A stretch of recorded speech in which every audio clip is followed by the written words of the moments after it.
Buenos días. Espero que te esté yendo lo mejor posible en estas fechas tan complicadas para todos, con esta pesadez de tenernos que quedar en casa como si estuviéramos recluidos, como si hubiera alguna guerra, etcétera. Esto de las guerras, pues, y de la situación que vivimos, también merece cierto comentario, ¿no? En muchas ocasiones, cuando en el programa de historia que estudiamos o en algunas otras referencias, yo que sé, un juego, un videojuego, un libro, una película, se habla de guerra, pues uno tiende a pensar que es algo que solo pasa a las personas que están combatiendo en primera línea, etcétera. Bueno, pues imagínate lo incómodo que es todo lo que estamos viviendo estos días y ahora trata de pensarlo en términos de cómo es vivir durante una guerra. ¿No? No tiene nada que ver con eso que vemos tan resumido en una película de cualquier acontecimiento bélico, de cualquier guerra. ¿No? Hay una enorme incomodidad, un enorme desasosiego, inseguridad, hartazgo, etcétera. Pero bueno, tenemos que asumir lo que a cada uno nos toca, estar aislados, intentar evitar no solo ya nosotros quedar contagiados por lo que nos pueda pasar a nosotros, sino contagiar a otros, a otras personas más mayores, más débiles, etcétera. Bueno, pues vamos a centrarnos en este primer videotutorial. Como sabes, cada semana vamos a tener 3 videotutoriales como este que corresponde a las 3 clases, ¿no?, que hubiésemos tenido si esto hubiera sido una eh, sesión normal de un lunes cualquiera. Y en esta primera vamos a hablar de la, las consecuencias y el proceso y las causas también del descubrimiento de América. Lo hemos comentado en clase ya en otras ocasiones, pero mira, todavía mejor, ¿no?, que nos sirva como repaso, que esto te ayude, facilite el que estudies y cuando tengas que hacer el examen, que es lo que todos queremos, sea fenomenal sin ningún problema. No tengas ningún problema en sacar una buena nota. Bien, las causas las podemos, como aparece en el libro y como las hemos explicado nosotros para hacerlo más sencillito, las podemos dividir, que si políticas, económicas, etcétera, religiosas o ideológicas. Pero claro, tú imagínate que económicamente uno quisiese ir a la India buscando un nuevo camino, como ahora explicaré, pero carece de la técnica necesaria. ¿Te das cuenta? En este caso tendrías la necesidad de buscar una nueva vía para obtener las especias, pero no tendrías los instrumentos necesarios para poderlo hacer. O al revés, imagínate que económicamente tenemos la necesidad, pero no hay un rey, como es el caso de la reina Isabel la Católica o Isabel I de Castilla, que, porque esto no lo hemos comentado en otras ocasiones, pero resultó así, que venda sus propias joyas para financiar el viaje de Colón. ¿Te das cuenta? Sin unos factores, sin unas causas, las otras tampoco hubieran sido posibles. Perdonad un segundito que voy a silenciar el móvil porque es que me están llamando continuamente otros profesores para preguntarme cosas sobre cómo funciona el Moodle y cosas de estas. Bueno, sigo. Estaba diciendo que aunque hay causas políticas, económicas, etcétera, todas las tienes que entender juntas, porque, insisto, sin la técnica todo lo demás sobra, ¿vale? Fenomenal, tenemos la posibilidad, la necesidad de ir a América, pero no tenemos los medios para ir a América. Nadie ha descubierto las naos, las carabelas, nadie ha descubierto el astrolabio. ¿Cómo vamos a ir? Sería imposible, ¿no? Aún así, con todo, no lo pienses como algo mecánico, o sea, porque ya exista la brújula, el astrolabio, los portulanos, etcétera, entonces ya se puede ir a América. Ojo, estuvo a punto esta expedición de fracasar. Y ni nos podemos imaginar cómo hubiera sido el mundo si, aunque hay ya los medios, las necesidades, el apoyo de los reyes, etcétera, Colón se hunde o se mueren todos los hombres antes de llegar a tierra firme, que tampoco estuvieron muy lejos, ¿eh? Apenas tenían agua ya, el agua que llevaban almacenada en ese cuero se va pudriendo, no llueve, no pueden recoger agua nueva. Bueno, hasta el punto de que poco antes de llegar, Colón tiene que decir a sus marineros: daré monedas de oro al primero que vea tierra firme. Entonces ya todos, en lugar de estar protestando, diciendo, pero ¿por qué no nos volvemos? Esto nunca nos va a llevar a ningún sitio, nos estás llevando a la muerte, pues se dedican a ver desde los mástiles del barco. Aquí hay como una especie de canasto donde se puede subir un vigilante, y aquí tiene, pues, o bien con los ojos o con un aparato para poder ver más lejos, con un catalejo, se dedican a descubrir dónde está la tierra firme, hasta que al final uno de estos hombres, Rodrigo Díaz de Triana, grita el tierra a la vista, y ya todo llega a una buena salida. Pero insisto que piensa que hay mucho de casualidad, de azar en todo esto. No es simplemente porque ya hay causas, entonces uno llega sin ningún problema. Nada más lejos de la realidad. Los otros viajes cada vez fueron más sencillos porque ya sabían lo que había, cuántos días iban a estar sin pisar tierra firme, etcétera, etcétera. Vamos entonces con las causas. La primera, la causa política. Bueno, las causas políticas podemos decir que los reyes quieren todavía más prestigio, más gloria personal. Y esto es muy importante en el caso de los reyes católicos. Es que los reyes católicos pasan de ser un rey feudal, es decir, un rey que apenas sí manda más que los otros nobles, a ser un rey absolutista. Es decir, un rey que tiene incontestablemente mucho más poder que los nobles. Pero claro, esto también es una cuestión de prestigio, y no digamos ya en el caso de Isabel, que es mujer, ¿no? Y se tiene que enfrentar a nobles poderosísimos, los Mendoza, etcétera, etcétera. De hecho, Isabel, esto lo vamos a ver más adelante en otro tema, llega a ser reina después de una guerra civil, es decir, después de haberse enfrentado con otra pretendiente, Juana la Beltraneja, que también tenía derecho a ser reina, con lo cual necesita, como sea, aumentar su prestigio, su gloria, su fama, etc. Aparte, lógicamente, de que si tienes más medios, puedes pagar mejor. ¿Qué es lo que hacen los reyes católicos? Pues tener un ejército que ya es permanente, o sea, es durante todo el año, no solo cuando haya guerras, y que está formado por, bueno, funcionarios, por mercenarios que les van a ser fieles, además de hacer una administración para cobrar impuestos, etc. Pero claro, para todo este programa de ser un rey absolutista necesitas más medios. Gloria, o sea, prestigio, y plata, es decir, poder económico para hacer frente a todas las nuevas necesidades que tienes. Insisto, la fundamental, un ejército que esté todo el año y que sea muchísimo más poderoso que el de cualquier señor feudal. Por tanto, estamos hablando de causas políticas en el Estado moderno. El Estado moderno es ese que inician los reyes católicos y que tiene un poder absoluto respecto a los demás señores. Las económicas las hemos comentado en muchas ocasiones. Constantinopla es lo que... Creo que tengo por ahí alguna imagen. Perdón, un segundo. Bueno, por lo menos lo situamos aquí, ¿de acuerdo? Es lo que une el mar Mediterráneo y hace que puedas penetrar muchísimo más en estas rutas, que aquí las tienen marcadas, que llevan a China, a todas estas islas o a la propia India. Por tanto, es una ciudad que en cierto sentido es la puerta de entrada para el comercio de las especias. Entonces, en el año 1453 cae Constantinopla. Constantinopla más o menos es así, lo voy a dibujar. Aquí hay como una isla muy cerca, bueno, me ha quedado muy grande, la isla de Gálata, y esto es la ciudad de Constantinopla. Constantinopla está amurallada por aquí con unas murallas que más de 20 personas han intentado asaltar y ninguno lo consigue. Ninguno lo consigue.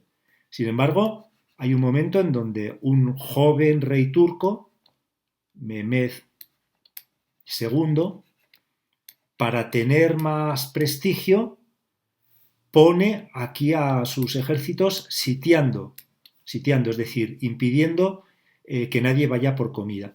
Y además, esta parte de aquí es mar, ¿eh? Y esta ya sería otra vez el mar. Bueno, pues además les rodea con barcos por mar para que tampoco puedan salir por mar.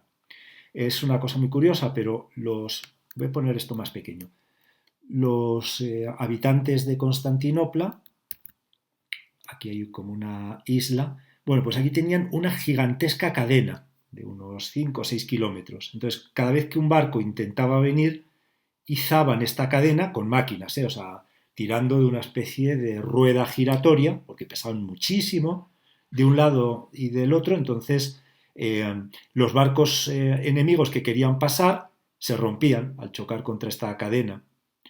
Bueno, entonces este nuevo sultán turco, para tener también más prestigio, etcétera, pues además de sitiar Constantinopla, también la asedia por el mar y logra, después de una cosa que es casi increíble, o sea, no quiero insistir mucho en ello para no robarte tiempo, pero lo que hace es coge a los barcos y los pasa por tierra, es decir, quita aquí todo el bosque y arrastrando los barcos, poniendo mucho sebo, muchos materiales para que pueda resbalar y rodeando la ciudad que era aliada de Constantinopla, que estaba aquí, bueno, pues logra meter aquí barcos dentro. Entonces, claro, ya es más fácil conquistar la ciudad porque esta muralla era inexpugnable, construyeron un cañón gigante de 8 metros y llevaron decenas de cañones, bombardeaban día y noche la muralla, pero no lograban derribarla del todo. Hay un momento en donde uno de los militares le dice a Mehmed II, por más grande que sea el cañón, jamás podrá derribar estas murallas. Entonces, como no pueden derribar esta muralla, Mehmed hace esta operación increíble de llevar barcos por tierra y logra que estén ya al lado de la parte marítima de Constantinopla. Estas murallas que daban al mar no eran tan sólidas como esta, porque es que no les pasaba por la cabeza que nadie les pudiera atacar por aquí, porque tenían esta gran cadena y barcos defendiendo esta zona. Bueno, el caso es que cae Constantinopla y al caer Constantinopla desaparece ya la ruta tradicional para poder ir a India y a China a por muchas riquezas.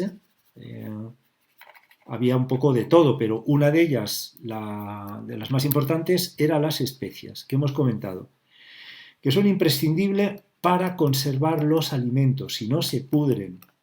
Y además tienen un sabor difícil de comer, ¿no? Porque las especias también disimulan el que el alimento esté, no voy a decir podrido, que tampoco es eso, pero sí ya un poco pasado.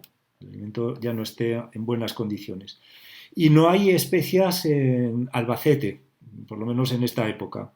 Por tanto, tienen que ir a India y a China como sea. Claro, también hay otras cosas, seda, piedras preciosas, etcétera. Y también hay otros lugares de mucha riqueza, como es el oro que hay en Sudán, en África, etcétera. Pero entonces, lo que va a intentar Colón, si esto es España y bueno, vamos a suponer que esto sea España, en lugar de ir por esta ruta del Mediterráneo y llegar a Constantinopla, pasar por ese estrecho y seguir luego las vías comerciales, es ir por el otro lado, rodear la tierra para llegar hasta la India, cosa que no va a ser posible porque lo primero, la tierra va a ser más grande y lo segundo, antes se choca Colón por un error, serendipia. Serendipia recuerda que es un error que sin embargo genera un gran acierto. Es decir, obtener algo muy importante pero a partir de un error. Bueno, pues decía que Colón por pura serendipia se encuentra con América, aunque él la sigue llamando India, hasta después del cuarto viaje y después de morir, como sabes, en Valladolid. Bueno, pues esto es entonces un aspecto muy importante. Quieren también, como decía hace un momento, oro, esclavos, marfil en partes de África. Bueno, y claro, pues se busca una ruta que sea lo más rápida posible. Entonces, aquí hay dos posibilidades. Voy a poner esto más pequeño. Dos posibilidades. Una, fíjate en el mapa, ¿bien?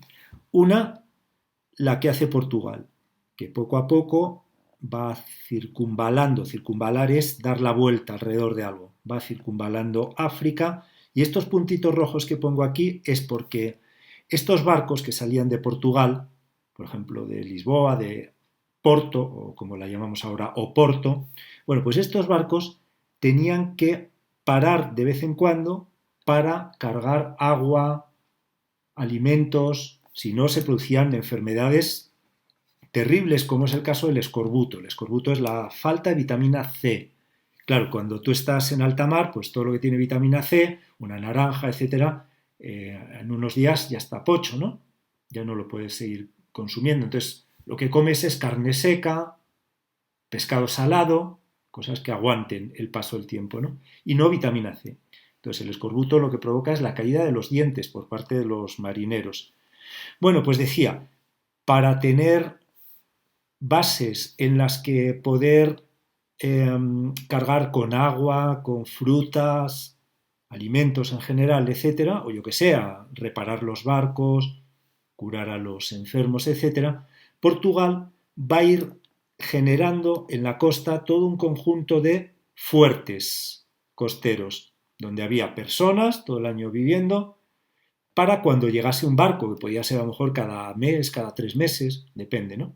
Bueno, pero el caso es que esto lo van haciendo poco a poco. Al principio únicamente se atreven o logran llegar hasta aquí, luego hasta aquí, pasan el Cabo Bojador, pasan el Cabo de Buena Esperanza. Ya habíamos hablado que es una zona muy complicada donde hay muchas tormentas y si pasan el Cabo de Buena Esperanza, para celebrarlo se ponen un anillo, un pendiente en la oreja, un anillo pendiente en la oreja.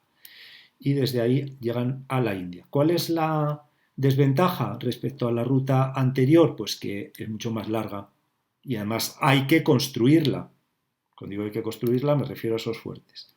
La de Colón, ya hemos explicado, por error va a llegar a América sin pretenderlo. Causas científicas. Bueno, la causa científica es saber que la Tierra es redonda. Eso es lo fundamental. La Tierra es redonda. A ver, en este momento, en 1492, pues había muchas personas que sí que lo creían y había otras, incluidas partes de la Iglesia, que rechazaban esta idea. Seguían pensando que la Tierra era plana y que, por ejemplo, si ibas más allá de Finisterre, en Galicia, eso era el fin de la Tierra. Pues te caías al abismo. Y en los mapas pintaban aquí monstruos, serpientes gigantes, etcétera. Para ellos eso era el fin del mundo en un mundo terraplanista, como hay algunas personas que todavía creen. Bueno, pues la Tierra era redonda, pero el problema es que ellos no sabían que la Tierra, así en el Ecuador, era tan grande. En el Ecuador hay unos 40.000 kilómetros, redondeando un poco, ¿eh?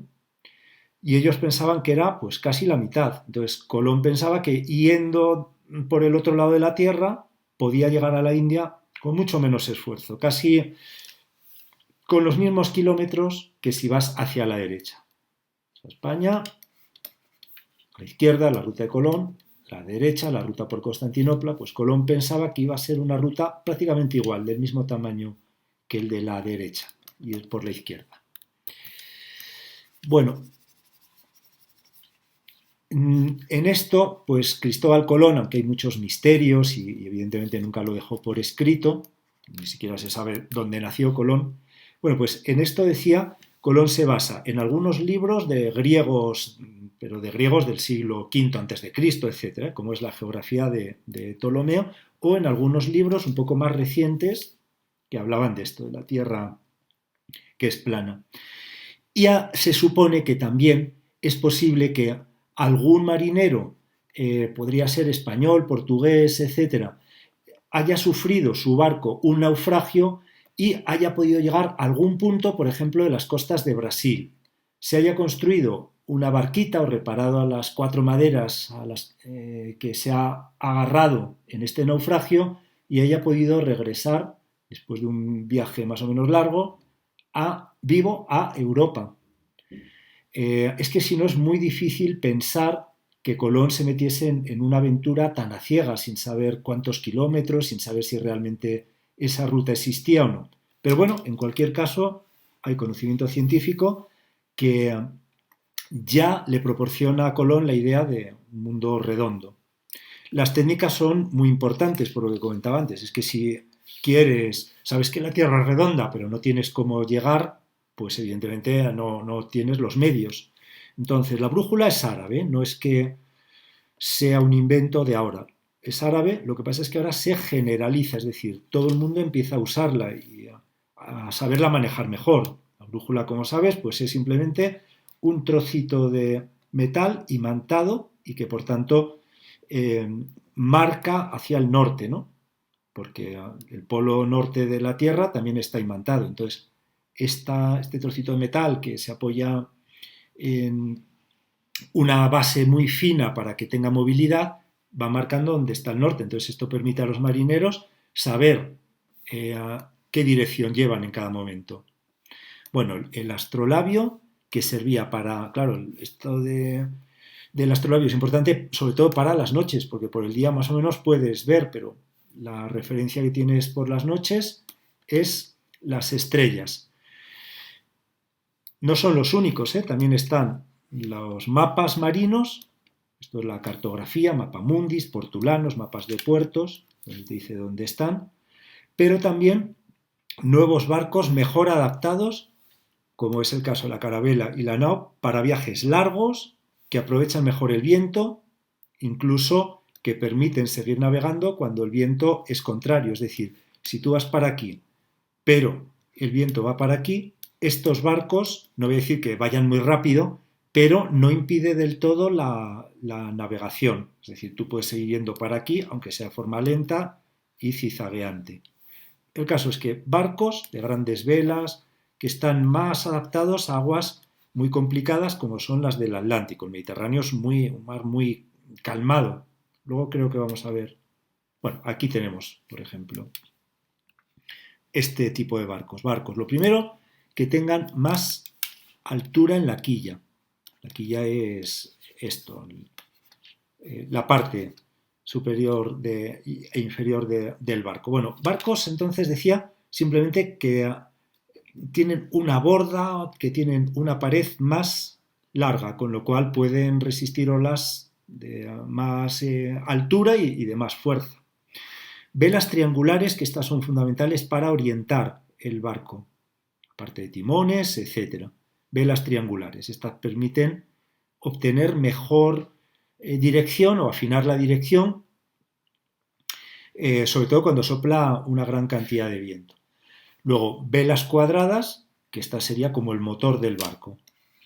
El motor del barco. Estos no son como los barcos vikingos que van fundamentalmente con remos, sino estos se nutren casi exclusivamente, se abastecen del viento. Pues esto es una carabela. Aquí vemos algunos de los instrumentos, como es el caso del astrolabio. Permite, como decía, enfocar a las estrellas y así saber cuál es la latitud. La latitud es si estás más al norte o más al sur. Podemos ver la latitud de donde se encuentra el barco, incluso también la hora del día. Y hay un nocturnlabio que sirve para hacer lo mismo, pero de noche. Esto es un portulano, un mapa de los puertos, la brújula y el cuadrante, que este mide para saber a partir de la estrella polar en qué latitud te encuentras. Bueno, pues con todo esto se hace posible ya el poder navegar con más seguridad en el Atlántico.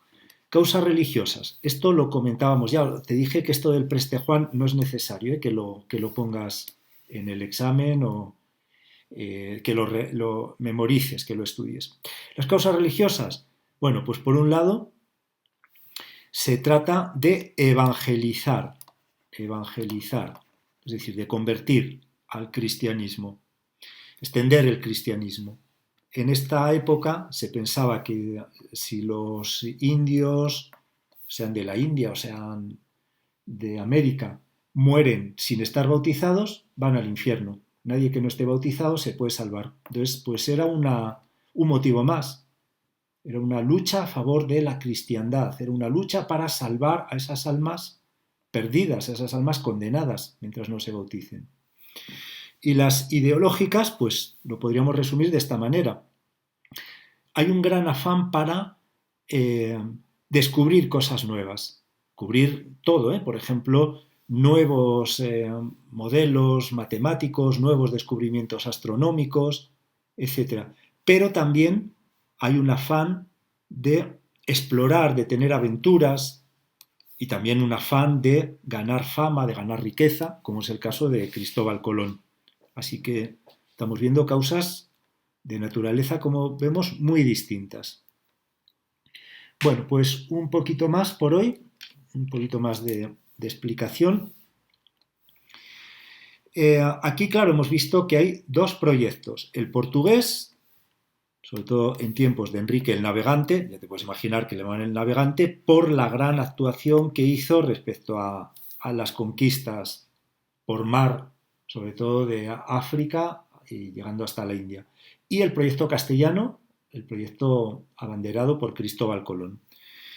El portugués es anterior, es decir, cuando Cristóbal Colón llega al rey de Portugal a proponerle que financie su proyecto, los portugueses llevaban mucho tiempo y mucho dinero invertido en todo este cabotaje al que me he referido antes, es decir, crear toda esta red de fuertes costeros para proteger las rutas. Por tanto, el rey de Portugal le va a decir que no, porque es que significaría desperdiciar todo lo que lleva invertido. Además es que Portugal quería no solo acceder a la India, sino también al interior de África, partes del interior de África, donde buscaba, por ejemplo, oro en Sudán, aunque también quería llegar a la India, como te mostraba antes en el mapa. Entonces, claro, en este proceso de búsqueda de estos nuevos espacios va a chocar con el Reino de Castilla, porque ten muy claro que realmente el descubrimiento no es de España, sino del Reino de Castilla, aunque se unen Castilla y Aragón, pero realmente quienes pueden ir a América son solo castellanos, y es solo la reina de Castilla quien ha firmado con Colón y ha financiado el viaje de Colón. Bueno, pues entonces, en este Tratado de Alcasovas ya se habían descubierto las Islas Canarias, que también fueron, lo vamos a ver más adelante, pero fueron conquistadas por Juan de Betancourt para Castilla. Entonces, el reparto que se hacen es de las Canarias para arriba para España, y así España se quedaba con las Canarias, y de las Canarias para abajo para Portugal, y así Portugal se quedaba con África y con todas estas rutas que iba abriendo. Lo que pasa es que, aunque lo voy a decir ahora, aunque esto va a pasar un poquito más adelante, porque esto, como ves, es mucho antes de que se descubra América, bueno, pues hay un segundo momento que es el Tratado de Tordesillas, en donde se cambia, a ver cómo lo pinto esto, España, África, bueno, me ha quedado un poquito mal, ¿eh? Las Islas Canarias y el Tratado de Alcasovas. Bueno, pues decía, hay un segundo momento en donde Portugal empieza a colonizar islas como las Azores y entonces cambia este reparto y en el Tratado de Tordesillas la línea que se pone es así. Si recuerdas, habíamos dicho que parte del continente americano queda en la zona de Portugal, esta sería para España, esta para Portugal, y eso es lo que hace que Portugal sea dueño de Brasil o colonice Brasil, y esto es lo que explica que toda América del Sur es de habla española, excepto Brasil, que es de habla portugués. Bueno, Tratado de Alcasovas y posteriormente Tratado de Tordesillas, este segundo reparto. Bueno, como decía, ocupan las Islas Madeira, Azores, Cabo Verde, pasan por el Cabo de Bojador, Golfo de Guinea, es decir, esto es poquito a poco, y finalmente Bartolomé Díaz, bueno, aquí pone Díaz, pero es Díaz, que es en portugués, Bartolomé Díaz dobla el cabo de Buena Esperanza, es decir, el pico de África. Y en otras expediciones siguientes, cuando ya se había descubierto América, Vasco de Gama, otro portugués, llega a la India. El proyecto castellano, vamos a hablar ahora. El proyecto castellano está muy relacionado con Cristóbal Colón, ya hemos comentado en otras ocasiones, es una persona del que se duda si era mallorquín, genovés. Claro, hoy en día pues todo el mundo quiere atribuirse a la patria de Cristóbal Colón, ¿no? Nació aquí. De la misma manera que hay muchas dudas respecto a dónde está enterrado, etcétera. Todo el mundo quiere tener los restos de Colón. Hay una parte de los restos de Colón que están enterrados en la Catedral de Sevilla y se hizo análisis de ADN, se comparó con el hijo de Colón, el que sí que se sabía con certeza dónde estaba enterrado, y con otros familiares, y entonces se sabe que esa parte de los restos está en Sevilla. En la República Dominicana